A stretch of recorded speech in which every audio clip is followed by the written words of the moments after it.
मुंबादेवीत मनसे आणि शिंदे गटाची छुपी युती झाली अशी शक्यता आहे, कारण शायना इन्सिनच्या मेळाव्यामध्ये मनसेचे कार्यकर्ते पाहायला मिळाले।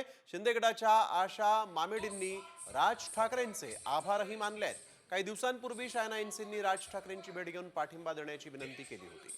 माहीम दादरमध्ये मनसे शिंदे गट आमने सामने आलाय। शिवडी विधानसभेमध्ये मनसे उमेदवार बाळा नांदगावकर यांना भाजपनं पाठिंबा दिलाय। मुंबादेवीमध्ये मनसे आणि शिंदे गटाची ही छुपी युती असल्याचं दिसतंय। शायना इन्सिननी मनसेकडून पाठिंबा देखील मागितला होता आणि आता आपण बघतोय की आशा मामेडी यांनी राज ठाकरेंचे आभार मानले।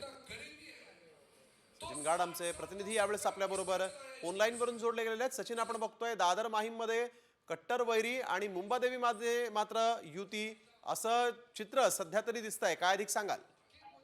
नक्कीच आपण बघतोय की सध्या मुंबादेवी येथे शायना इन्सिन यांचा पदाधिकारी मेळावा आहे। स्वतः श्रीकांत या मेळाव्याला उपस्थित आहेत आणि या मेळाव्यामध्ये राज ठाकरे यांचे मनसेचे कार्यकर्ते देखील उपस्थित आहेत। एवढंच नव्हे तर शिवसेनेच्या उपनेत्या मामेडी यांनी राज ठाकरे यांचे आभार देखील मंचावरून मानलेले आहेत। एकीकडे आपण बघतोय की माहीमध्ये राज ठाकरे आणि शिवसेनेचा शिंदे गट हे एकमेकांच्या समोर उभे आहेत। सदा सरवणकर यांच्या विरोधात अमित ठाकरे आहेत। मात्र तिकडे दुसरीकडे आपण बघतोय की मुंबादेवी मतदारसंघात मात्र मनसेचे कार्यकर्ते हे शायना इन्सिन त्यांच्या मेळाव्यात दाखल झालेले आहेत। तर तिकडे आपण बघितलं की शिवडीमध्ये देखील भाजपने मनसेचे उमेदवार बाळा नांदगावकर यांना जाहीर पाठिंबा दिला। किंवा नक्कीच महायुती आणि मनसेचं नेमकं काय नातं आहे यावरती आता चर्चांना उधाण आलेलं आहे।